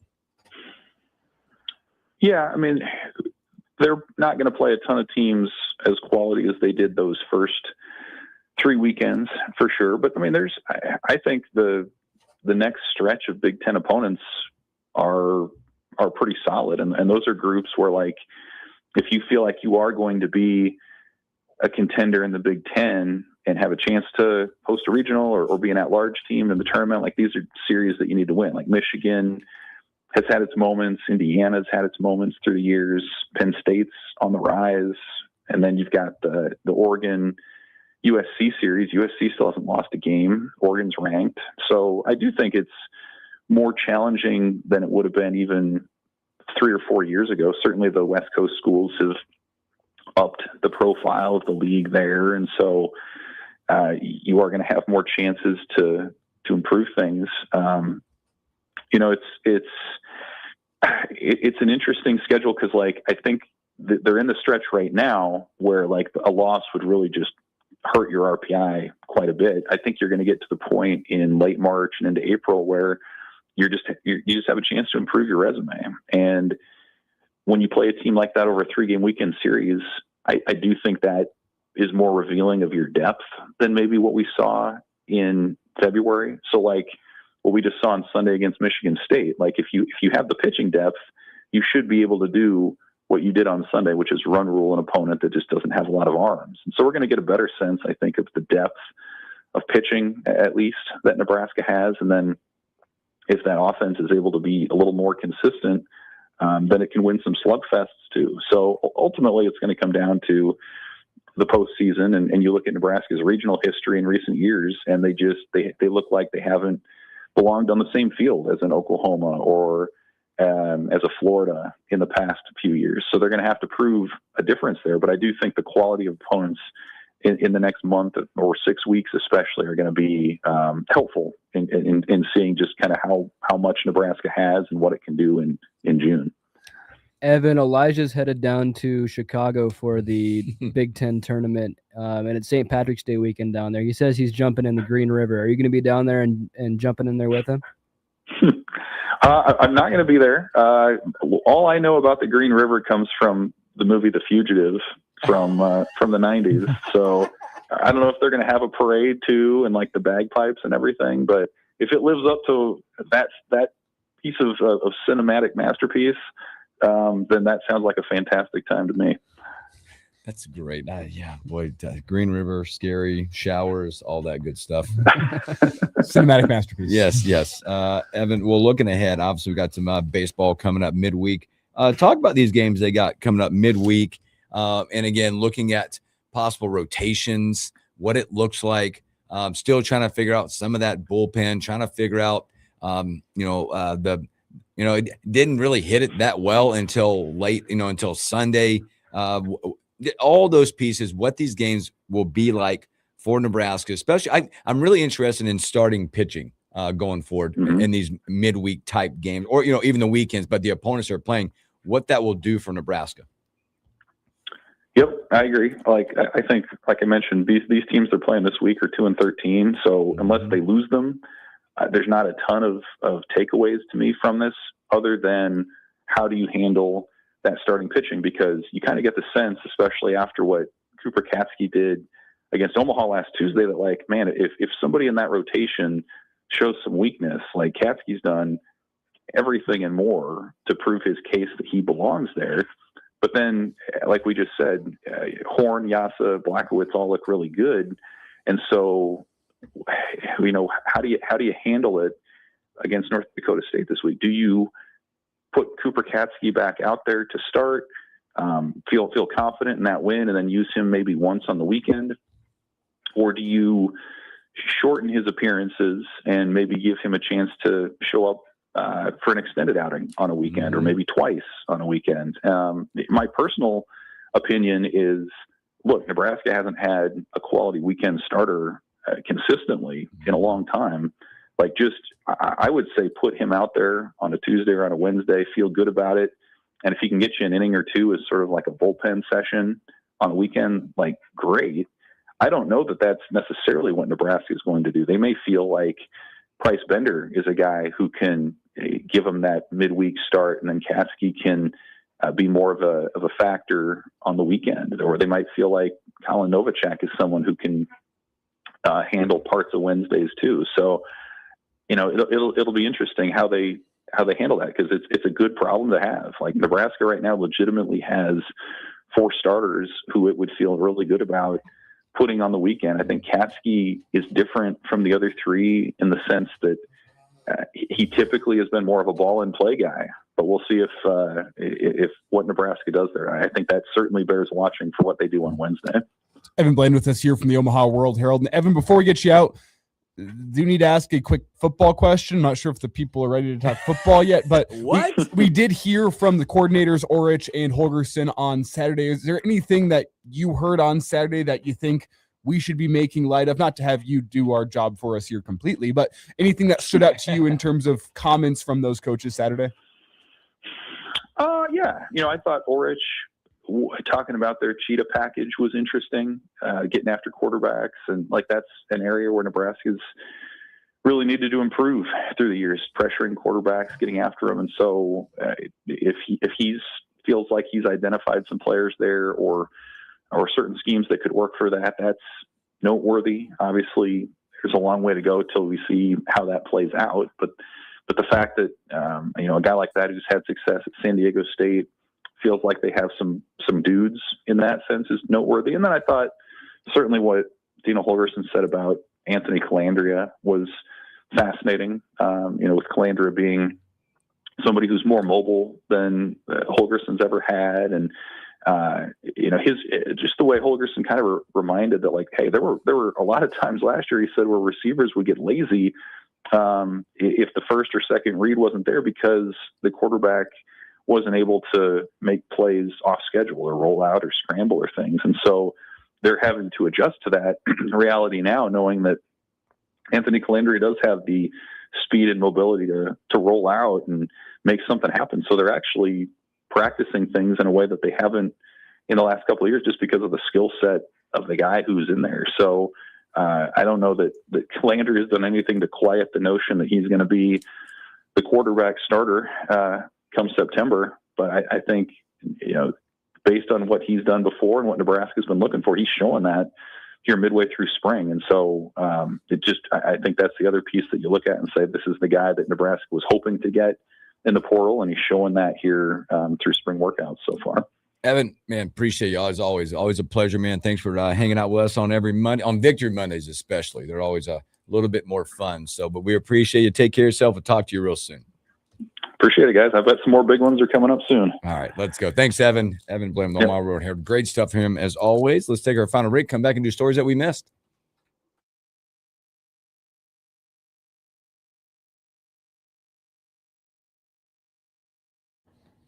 I've gotten my my information packet for Big Ten Media Days, the media information. Ooh. I got to ask Motzi if you requested a parking spot for me or not. Is it going to be needed? I might have to park nearby and hit the old Heel Toe Express, which would be good. That'd be fine. I've been trying to get my steps in recently. Look. Maybe I'll park extra far from the stadium just to, you know, to give myself something. Like, some steps in Chicago. You kind of set up perfectly. We get paid on Friday too, right before you head down there. That's very convenient. That is needed. You guys are getting it. I still do that to this day. We look ahead and go, huh? Yeah. Yeah.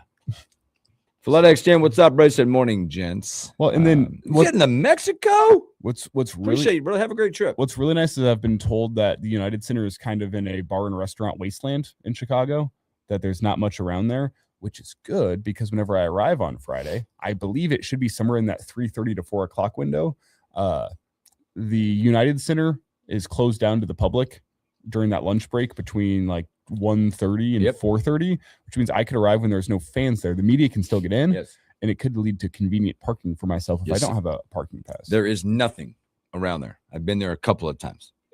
Nothing. Yeah. It's also very expensive inside the United Center. I believe it. I have a $20 voucher to concession stands for meals. That will get you half of what you need. FedEx 10, I got to ask where you're going in Mexico.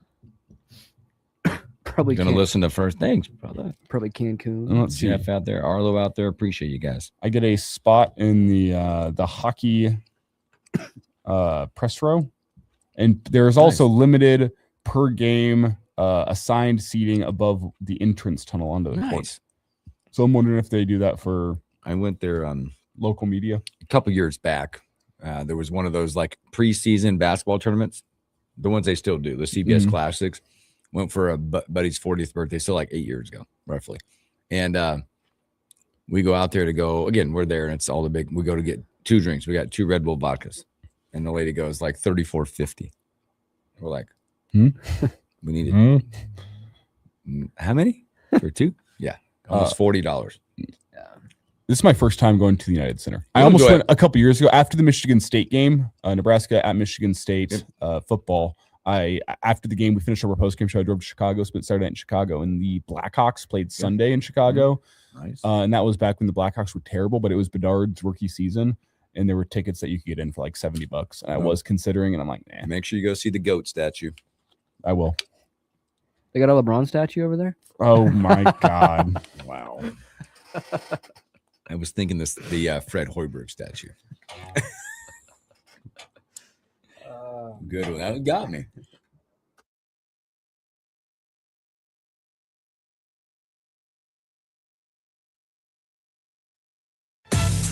The stories we miss. The morning hookup. I did again. Welcome back in the morning hookup. Special thanks here to Evan Lamb, the Omaha World Herald. Hey, before we get into stories that we missed, hey, want to congratulate all state champions from downtown this past week and all the champions. There were some great games that happened. How about one class A? How about North Star? Their first state championship of any kind of that school. A great run for them. Also a great run by Omaha North. And you look at what they've done. Pender goes, 3-peat. Bennington gets it done. I mean, a lot, just state champions galore. A lot of good basketball. I went down Friday night and saw a couple really good games. Some of those games, unfortunately, will be the semifinals will be defined by missed layups and opportunities. You were there for that Pius Bennington game? I was. Night? And you didn't come say hi to Justice Rhodey and myself? I couldn't find you. So I was sitting up there. I didn't know what side. I had my camera out. I'm like trying to. We were opposite the benches. So we were on the Pius side. See, I didn't. I was looking the other side. I would have been, if you guys were here on the press row side, I guess, and the opposite of the benches, I was sitting like right over here. Okay, so we were. Were you on that corner? We were about dead straight from the Pius coaches, but across. Oh, you were. I got you where you were. Yeah.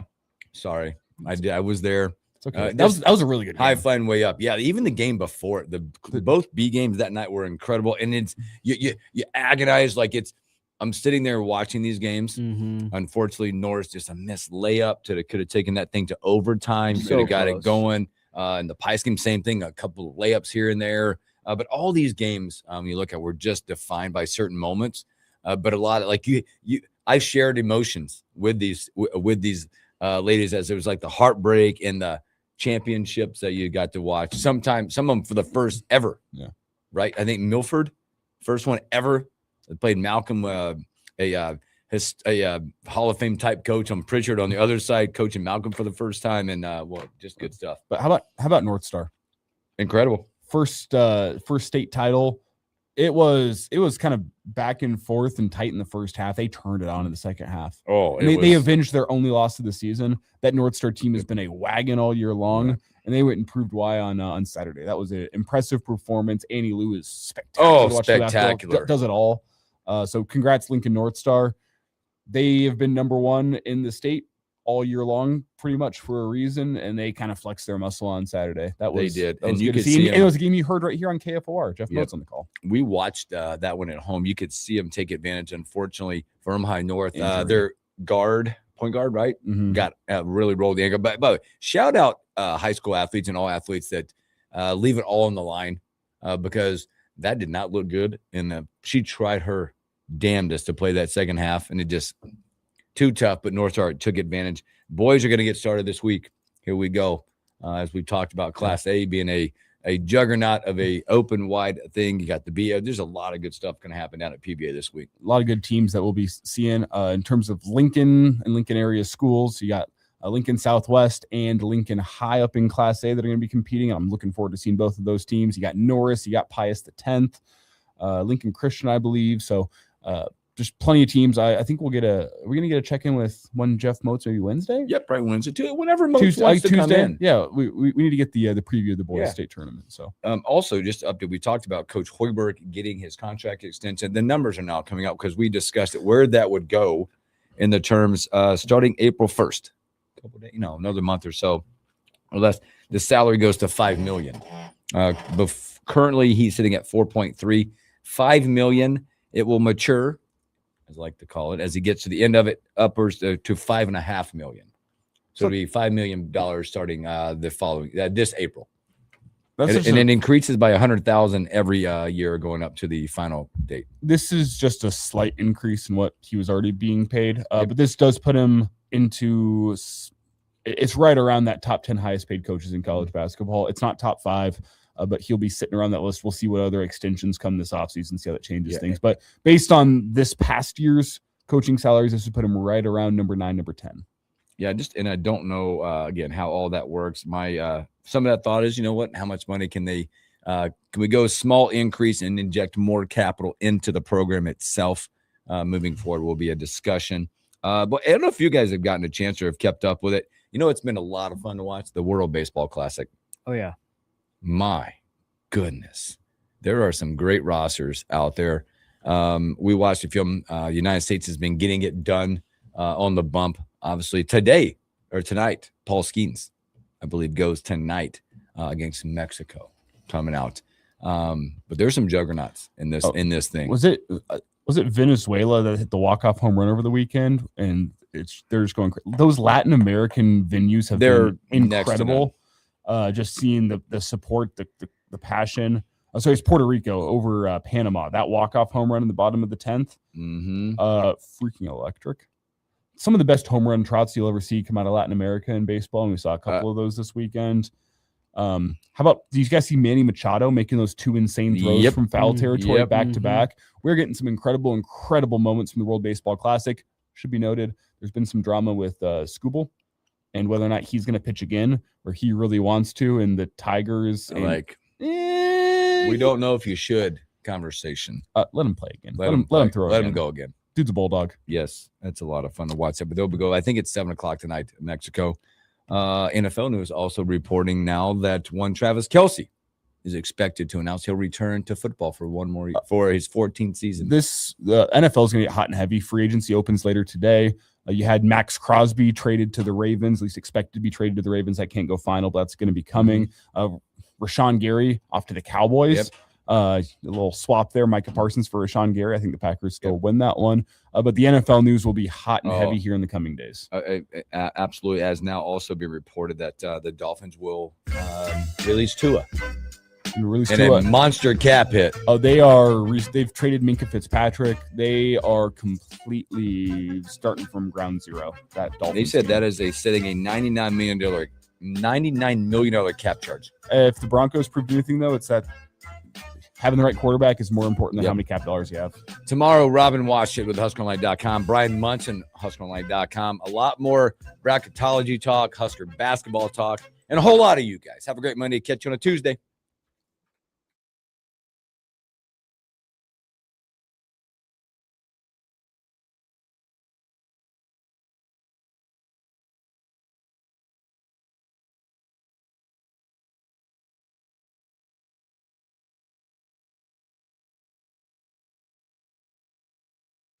All right, leave the stream going for a minute. Go. You've been waiting with that baseball question. I know you're also finagling with the commercial breaks over there, but we kept the stream going. I know you've had that baseball trivia question ready to go, the rule book question. Oh, yeah. Yep. And we're not going to see you again until Wednesday, so you might as well get that. 4P for Pender, out of boy. Congrats, Arlo. He said Cancun. He's headed to Cancun. With the bases loaded and 2 outs, the batter hits a home run. The runner from second fails to touch third, and the defense properly appeals the mistake. How many runs score? You're the umpire. I'm going to say no runs because at the final out of the inning, right? That would be correct. That would be correct because it was the next base. If it was the runner from first who had failed to touch third, then 2 runs would score. Because the establishment of because you have to at least advance 1 base. Okay. So if the base is loaded, you don't advance 1 base, no runs will score. If you advance and everyone does advance 1 base and then you miss a bag, it's everyone that is in front of that runner will score, everyone behind that runner will not. We'll have more of these, by the way. We're going to go back through the exercise like we did last year. Some good stuff on here. There is some good stuff. Yeah. As a coach, we should just learn it because we don't really care, but we should learn it. We should have the coaches take, maybe not the closed book test, but all the coaches take the open book test. I just like to yell about it. Anyway, that'll do it for us here. Yep. Thank you, streamers, for hanging on for a little overtime. This has been fun. Have a great